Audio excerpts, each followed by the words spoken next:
If your team is the most valuable asset you have, to create a culture is to ask them, what do you want to accomplish through here? Then put it as the criteria and say, this is what our theme and this is who we are, and follow through with that. Here's the thing. The fastest growing companies in the world, they're small businesses, often with less than 100 employees. So how are gritty entrepreneurs, CEOs, and founders like us going up against massive markets, scaling teams, building systems, and skyrocketing to success before crashing and burning? This podcast will give you those answers. My name is Chris Ronzio. Welcome to the fastest growing companies.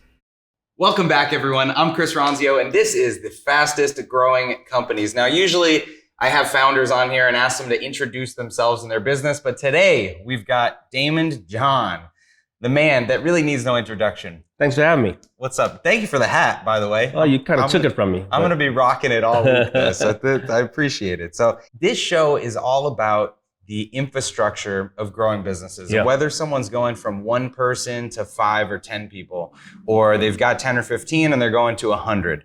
There is a lot of change that happens in a company and in their mindset in order to make that happen. Sure, absolutely. So you've got an interesting lens on this kind of growth because you see thousands of companies. Yeah. As you think back, when you're sitting in the tank and you've got an entrepreneur pitching you, how do you first even evaluate if they're growing enough that they have a real business? It's either demand or of products that they have not been able to supply, or the fact that they're running through their inventory quite quickly. And you can have either one. You can have somebody who's saying, I don't even want to open up the floodgates because I'll be drinking out of a water hose, right? Or you'll have somebody saying, every time I put something out or I bring in a certain amount of inventory, it's gone. Yeah. So they don't have a sales problem. They don't have a sales and marketing problem. Sales cures all problems. Yeah. And so if you see that there's that sales demand, that's to you the trigger that I can invest in this business. They're investable. Well, it depends, right? You can also get hurt too. You know, a lot of people come in there and say, well, we want to be on Walmart and Target. Well, they put just so many people out of business that they have put in business because they have a very specific requirement of what needs to be done. And you may say, well, let me take in all the sales first of all, right?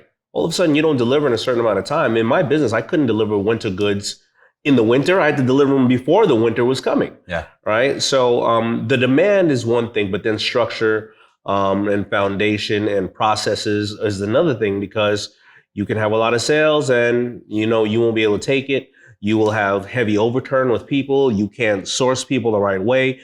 Imagine if you're growing to the point where you're putting on 10 people a month. That is 120 people a year. That's 120 personalities a year that you have to put together everybody on how things work. I can barely tell you something, you tell somebody else, and it gets executed the same exact way, right? So imagine doing that. So it's a lot of things that go into it. So when you decide that, yes, this business is investable, you're taking a gamble on the entrepreneur, on the demand that they say that they have. Yes. What are the couple KPIs that you start to look for to say, like they have huge growth potential? Is it that it's a big market? Is it that they, what are you thinking about? It's never about being a big market, because every market is big. I don't care what it is. So, the worst thing you could say is, this is a $50 billion market. If I get 1% of that market, I'm going to, be wealthy. Well, the bankruptcy market is $1 trillion market. You might get 1% of that, right? So it's never about the size of the market. It's about how quickly have they been growing? How quickly have they been able to overturn? Where is the demand coming from? Is it real demand? And do they know their customer? Do they know every single thing about their customer? And can they replicate that same model in different cities, states, of course, online, different demo groups? How can you blow up the company? Remember, I always say there's only 3 ways to deal with a customer. There's acquiring a new one, upselling a current one, and making one buy more frequently. Before you try to go out and acquire a new one, how are you upselling a current one or making one buy more frequently? How are you basically supersizing everybody's fries?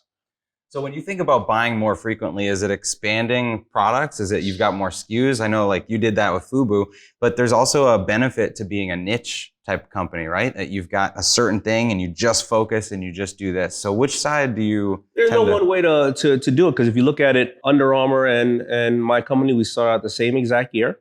We were both highlighted in the film Any Given Sunday. LL Cool J was wearing Fubu, someone else was wearing Under Armour. Kevin, my buddy, he decided to concentrate on one type of shirt for 10 years, period. Now he may have made it other colors. He may have supersized people's fries by making other colors, making a long sleeve, short sleeve, but one really, specific shirt. He's going to do $3 or $4 billion this year. Fubu's not, right? But on the way up, I did way more than him the first couple of years because I added a hat, a jean, a t-shirt, a jacket, a boot, bags, ladies, whatever the case was. So there's no one way to get to the finish line. It's just what are the processes that you put in place to get to the finish line? What do you think is more common, I guess, is your Shark Tank entrepreneurs who are trying to scale? Are they adding expansion products, or are they just staying focused and selling more through more channels? They're staying focused. They're selling more, not often through more channels. They're selling more through the same channels, but they're getting the customer to be the biggest ambassador, and they're supersizing fries. I love to talk about Bomba's success. Bomba's success is that it's just socks at the end of the day, but as they educate people about these socks that every time they sell a pair, they give away a pair to the homeless. Well, now you're having people buy more frequently because when they know they bought a pair for themselves, they know they've helped somebody. Well, now they're going to buy 20 pairs for Christmas for their friends and share with their friends that they helped somebody, right? So there's a whole different way. Of course, underwear and t-shirts are put back, and added to it. But before they did that expansion, they made sure the communication was very clear that if you buy from me, you're helping somebody. And if you buy for somebody else, all of you are helping somebody else. And they have a story that's so easy to articulate. Yeah. Not every business has that. Yeah. When you were starting out, is that something that you put a ton of energy into? Is like this is our story. It's easy to share. Very clear. Our story was this: Fubu, Forest Bias. Now, a lot of people thought it was only about a color when it's not. I always say never become the thing you're fighting against. But then other people realized it was about a culture. And then other people started to take it for whatever their Fubu Forest Bias was. In Korea and Asia, Fubu is massively big in the skate market. In America, it's the hip hop market, right? In America, they wore it baggy. In Europe, they wore it very tight fitting. In Japan and other Asian countries, they wore it almost as outfits where they would dress themselves up as kind of like characters, right? And in America, they wanted to switch it back and forth. I want to make sure that my jersey matches my Nike. Whatever the case was, the Fubu was interpreted a certain way. Also, in the creation of the name, what is Fubu? Is it Italian? Is it the poo-poo platter? What is it? What is a Fubu, right? So there's a lot of different ways that we made sure that they took it and made it their own. And those who are buying, whether they're buying socks or whether they're buying Tom's shoes or they're buying lotions, they have their own community. They say, this is how this community has embraced it. I talk to a lot of founders that just want to outsource all their marketing. Yeah. How do you talk to your founders about that? If they're struggling with it and they say, I just want to hire an agency. Yeah. Like what's the right way to do that as an entrepreneur? Well, you got to kiss a lot of frogs, but I think that you have to take a lot of those things internally and you have to try them. A marketing agency, the best person in marketing is you, that they can sell something, right? And you're supposed to know your business very well. Nobody's supposed to know your customer better than you are. Nobody's supposed to know how to communicate with your customer better than you are. And if that's something that you allow another company to do only, and you decide, well, this is not an area that I want to grow in.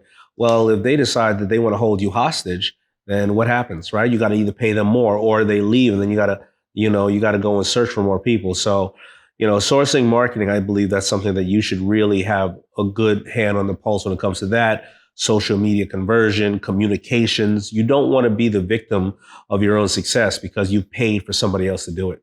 Yeah, makes sense. And that's how we've approached it. You've met Jonathan's here in the behind the camera, but we always felt like we have that story in house. And if we can't get good at sharing it, it's hard to hire someone else to propel that message. So a lot of the founders that come on the show and that pitch that you invest in are 1 or 2 person operations. Yeah. Right. So when is it time for that person to stop making the product or stop doing the service? Like, what is that time period between when you invest and when you coach them into having a team?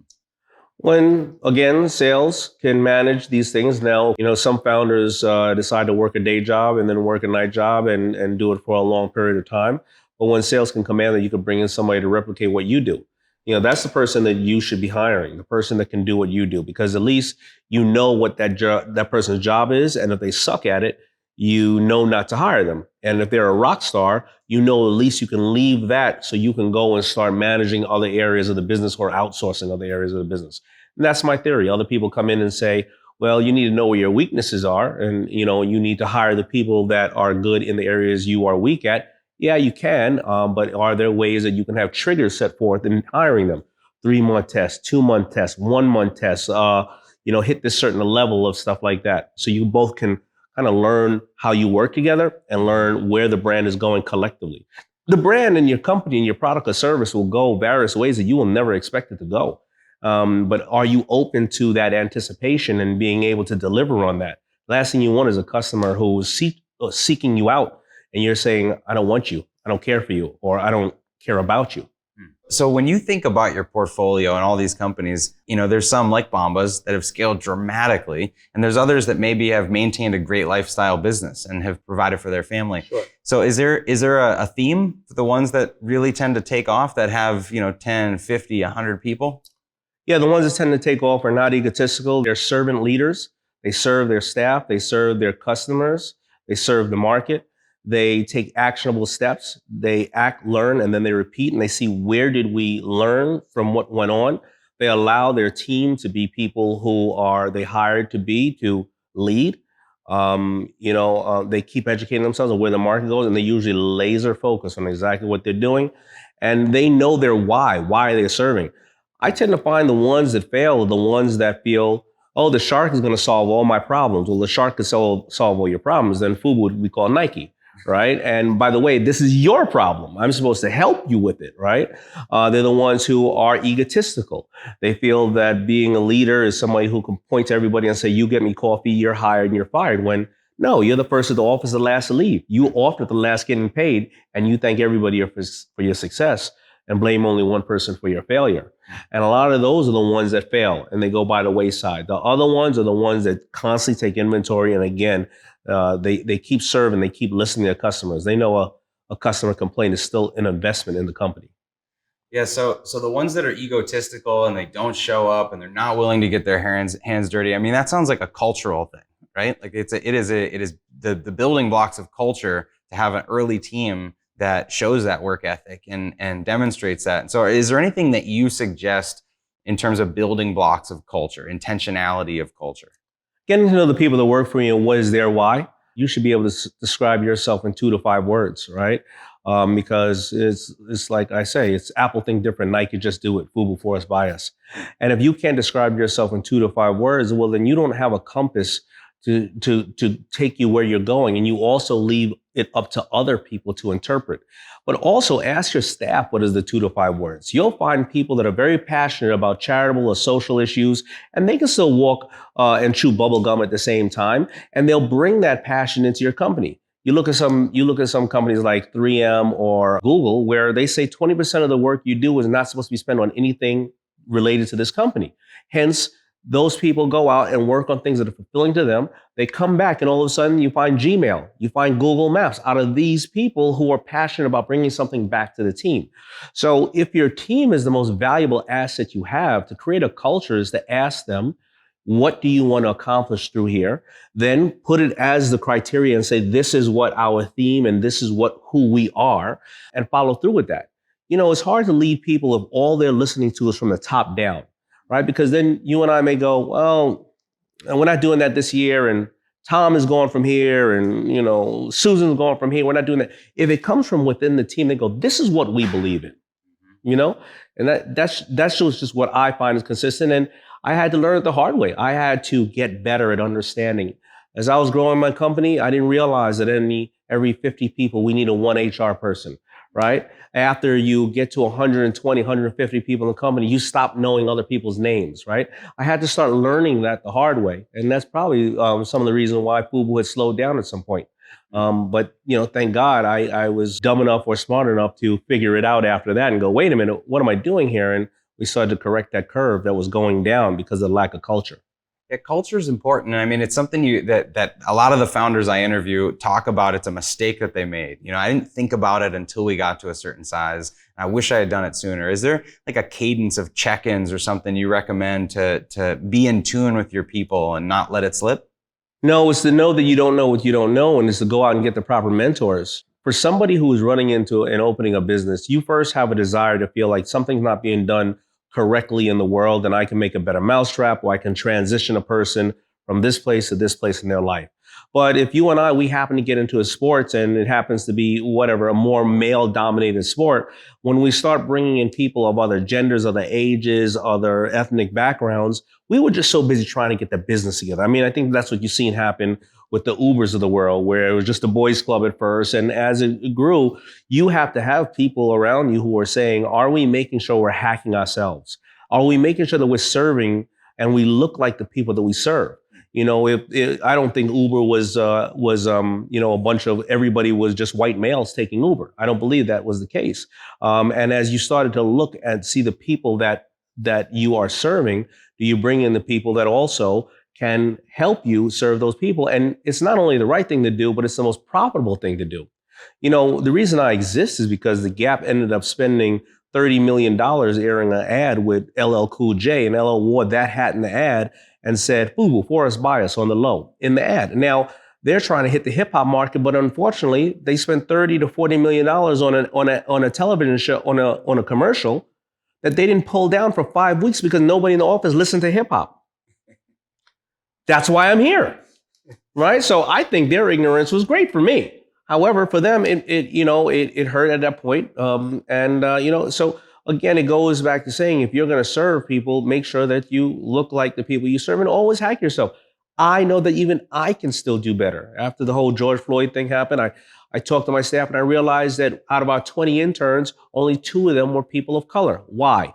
Was it that I did not want people that look like me to be an intern? No, but I was sourcing from only really specialized schools and high-end schools that, of course, minorities may not have had the ability to attend that school because maybe they didn't have the funding or access to anything else. I had to improve myself. You have to constantly hack yourself. Yeah, I love that. And so when you talked about, the initial hacking is like trying to get rid of the job that you do in the business so you can start to spread out and focus on these other areas. A lot of people just struggle with that idea of handing things off and they maintain their task forever. Yeah. Is that something you struggled with, or were you from the beginning like, what can I not do? No, I never struggled with that, because I realized that as I look out at companies that have 10 and 20 and 50,000 employees and they've been around for 100 years, somebody had to let go of the reins. So I look at all the ones that are doing things and not the ones who are not doing things. And I understand that there's the world of the Steve Jobs who are micromanagers in certain areas, but there was some way or another they figured it out to have other people help and to do things. And I know that I don't know everything. I believe that scalability is possible. We see it all around us. And why can't whoever the founder is listening to us right now, why can't that person be the scalable person? Well, you think that nobody else in the world can do your job? Nobody else, really? Well, that's pretty hard for me to believe. Yeah, so someone else in the world can do your job. And I ask everyone at the end of the interviews, what's like a page in their playbook that they can share as our listeners are building their own. So if there's one just thing that would summarize the ability to scale, what would you say it is? The ability to scale is to be able to trust other people and know that they can do your job where you license things out, and you will have a lot of failures. But you have to be very clear on the deliverables. You have to, on your expectations.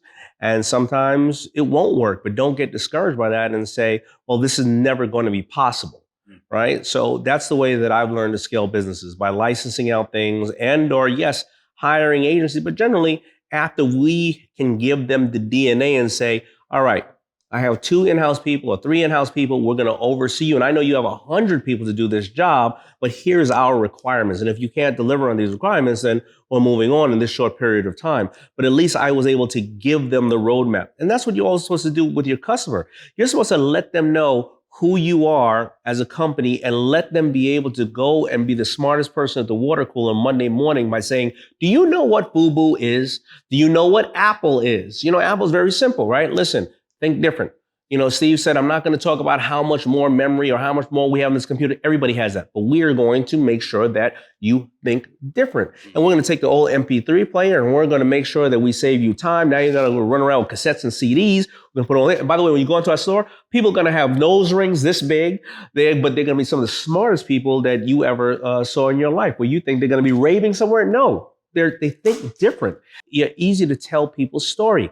Nike is just do it. Simple as that. They will take on some of the most challenging social campaigns with social issues, and all of a sudden, why do they always look like a rock star at the end when at first everybody's like, the stock will go down? No. We just do it. We know we want to be on the right side of this. We just do it. So, it's really, it boils down to, it's not too complicated, So develop the DNA for who you are, for what you do, learn the specialties in-house, but stay true to your values, and then delegate and trust other people and watch your business expand. I love the tip. Thank you so much.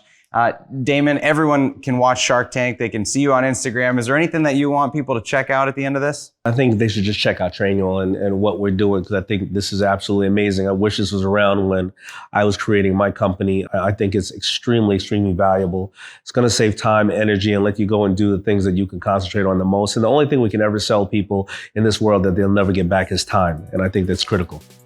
And that's what it's all about, saving time. So I hope the tips today help you save time and earn extra time in your business. Thank you for spending your time here with us. Again, this is the Fastest Growing Companies. Daymond, thanks so much. Peace. Hey, thanks for listening to the Fastest Growing Companies podcast. If you like this episode, be sure to subscribe and leave a review. If you found the information helpful, share it with your friends and family that can benefit from it. You can also find Trainual's company account at Trainual, just like a training manual. We'll see you next time.